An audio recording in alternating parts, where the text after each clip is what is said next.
আজ শপিং করতে গিয়ে কি কি কিনলাম এবং কি কি পছন্দ হলো তা নিয়েই থাকছে আজকের ফুল ব্লগটা। So let's start today's blogs.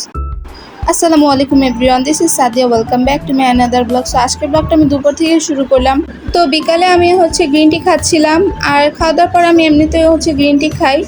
R green tea খাওয়ার পরে আমি আবার চকলেট খাই, বিকজ এতগুলো চকলেট আমার তো খেতেই হবে, আর এর জন্য কন্ট্রোলেও থাকা লাগবে। তার জন্য আগে গ্রিন টি খেয়ে নিচ্ছি। এটা একটু অদ্ভুত, বাট কোনো প্রবলেম নেই। তো যাই হোক, বিকালে একটু আম্মুর সাথে বেরিয়েছি। আজকে একটু মার্কেটে যাব, কিছু কেনাকাটা করব। কয়েকদিন হয়েছে ভাবছি যাব কিন্তু যাওয়া হয় না। এছাড়াও বাসা শিফট করবো, এই জন্য সব কিছু গুছাতে হচ্ছে, আম্মুকে হেল্প করতে হচ্ছে, আবার বাবাও হেল্প করে। এর জন্য তেমন একটা সময় দিতে পারি না যে বের হবো। তো আজকে ভাবলাম একটু সময় পেয়েছি, তো আজকে যাই। তো এখানে ঘরে কিছু টুকিটাকি কিনতে হবে, কিছু কাপ কেনা লাগবে, এরপর ঝুড়ি টাইপের কিছু কেনা লাগবে। দেখতেই পারবা যে কী কী কিনি। তো ফার্স্টে আমি এখানে একটা মশলাদানি দেখে, আসলে আমি একটা অনলাইনে মশলাদানি দেখি, সেটা চাচের ছিল, আর ওপরটা ছিল ঢাকনাটা ছিল কাঠের, বাট সেটা পাচ্ছিলাম না, অনলাইনে যেটা দেখেছি সেটা এখানে পাচ্ছিলাম না। তাই বারবার ঘুরে দেখতেছিলাম যে আছে কিনা, বাট দেখি সবই এই যে এরকম প্লাস্টিকের গুলো। তাই আম্মু বলতেছে কি এটা কি নিব কিনা। আমি বললাম কি দরকার নেই, এগুলো বেশি একটা ভালো লাগে না, কয়েকদিন গেলেই দেখা যায় পুরান পুরান হয়ে যায়, পরে আবার এগুলো ভালো লাগে না। এর জন্য বললাম কি না, দরকার নেই এগুলো নেওয়ার, যেহেতু পেলাম না এখন কি করব। তো একটা আইটেম বাদ চলে গেল অলরেডি। তো এখন দেখি আর কি কি আছে, আমাদের লিস্ট অনুযায়ী যেগুলো লিস্ট করেছি সেগুলো পাই কিনা। তো আম্মু বারবার দেখতেছিল কি নিবে না। আমি বলে দিয়েছি যে না, দরকার নেই, এগুলো ভালো লাগতেছে না এমনিতেও। আর এখানে আম্মু একটা রুটির বক্স দেখতেছিল, কিন্তু পছন্দ হয়নি।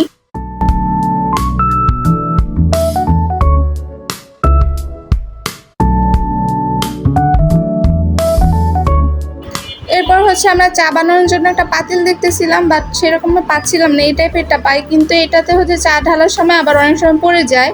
এরকমের আগে একটা ছিল, সেটা থেকে চা পড়ে যেত শুধু। আর এখানে আরেকটা পাই, কিন্তু এটা ছোট ছিল। এখানে আমরা যখন এই দোকানটায় প্রথম আসি তখনও এইটাই দেখি, এখনও এটাই দেখলাম, তারা নতুন স্টক উঠায় নেই।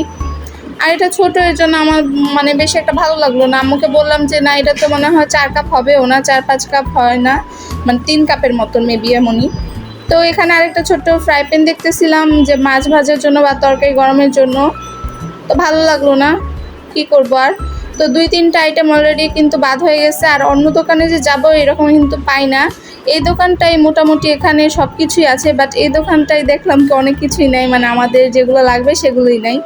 আর এদিকে বাচ্চাদের বিভিন্ন ধরনের খেলনাও ছিল। আর এখানে আমি একটা বক্স দেখতেছিলাম, আর চিন্তা করতেছিলাম যে এটা আমার একটা লাগবে, আমার ড্রেসিং টেবিলের উপর রাখার জন্য লাগে, টুকিটাকি রাখার জন্য। আর দেখতেছিলাম যে এটাকে অন্য কালার আছে কিনা, দেখি কি না, শুধু এইটাই হবে। নর্মালি এগুলো পিঙ্কই হয়, বাট আমার পিঙ্ক কালার ভালো লাগে না, এর জন্য আর কি নেই নাই। আর এদিকে একটা টপ দেখতেছিলাম, বাট ফুলগুলো অত একটা ভালো লাগতেছিল না, ডিপ কালার ছিল।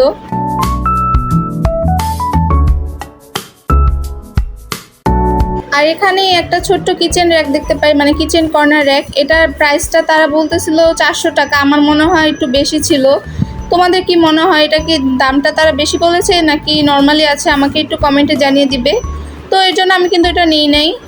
আর এদিকে আর দেখতেছিলাম আর কী নেওয়া যায়, বাট আমাদের অলরেডি কিন্তু অনেক কিছু বাদ পড়ে গেছে, যা যা আমাদের লাগবে অনেক কিছুই পাইনি। আর কি করবো, মনটা কিন্তু অনেক খারাপ হয়ে গেছে এখন। আর এগুলোর মধ্যে দেখতেছিলাম যে নেওয়ার কিছু হয় কি না। তো আম্মু ওইখানে দেখতেছিল, আর আমি এই সাইডে দেখতেছিলাম, বাট কিছু ভালো লাগেনি।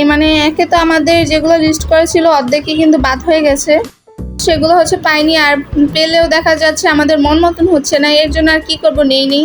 আর এদিকে একটা ছোট্ট ঝুড়ি দেখতেছিলাম, অনেক সময় লুডুস গরম করে, গরম করে বলতে সিদ্ধ করে দেখা যায় রাখা লাগে, এর জন্য এগুলো লাগে। আবার একটা পোলাওয়ের জন্য দেখা যায় লাগে। তো আম্মু দেখতেছিল যে কোনটা একটু বড়, একটু বড় সাইজেরটা আমাদের লাগবে। ছোটোগুলো অনেক সময় কিন্তু ভালো হয় না, বা আমাদের জন্য আর কি অনেক সময় দেখা যায় একটু খাবার দাবার বেশি হলে পরে দেখা যায় ঝামেলা হয়ে যায়। এর জন্য দুটো বড় সাইজের ঝুড়ি দেখলাম। আর এদিকে মগ দেখতেছিলাম, কফির জন্য বা চায়ের জন্য। আর এরকম একটা আছে আমার, তোমরা একটু আগেও দেখেছো, বাট কালারটা ডিফারেন্ট, বিভিন্ন কালার ছিল। প্রত্যেকটা মগে কিন্তু ভালোই ছিল মোটামুটি, বাট তারা প্রাইসটা একটু বেশি বলতেছিল, কারণ আমি তো জানি এগুলো প্রাইস কেমন হয়, এর জন্য আমি কিন্তু নেই। আর আমার দরকারও ছিল না, দরকার হলে কিন্তু আমি অবশ্যই নিতাম। জাস্ট তোমাদের সাথে একটু শেয়ার করতেছি। আর এদিকে হচ্ছে আম্মু একটু ডাক দিয়ে আমাকে বললো যে দেখো পুডিংয়ের জন্য কোনটা ভালো হয়, মানে পুডিং বানানোর জন্য যখন পুডিং একটু বেশি দরকার হয় তখন মানে এই বাটিগুলো একদম পারফেক্ট। তো এই তো এখানে দুটো ছিল, দুটো ঢাকটা একটু উল্টাপাল্টা হয়ে যায়, এরপর হচ্ছে আমরা ঠিক করে নিই। তো এই তো শপিং করা শেষ, আর কি নিয়েছি সেটা কিন্তু বাসায় যেয়ে তোমাদেরকে দেখাবো। আর আজকে আমার এই ছোট্ট টুকিটাকি শপিং করার ব্লগটা তোমাদের কাছে কেমন লেগেছে অবশ্যই কিন্তু কমেন্টে জানিয়ে দিবে এবং লাইক সাবস্ক্রাইব করে আমার পাশে থাকবে। সবাই ভালো থাকবে, আল্লাহ হাফেজ।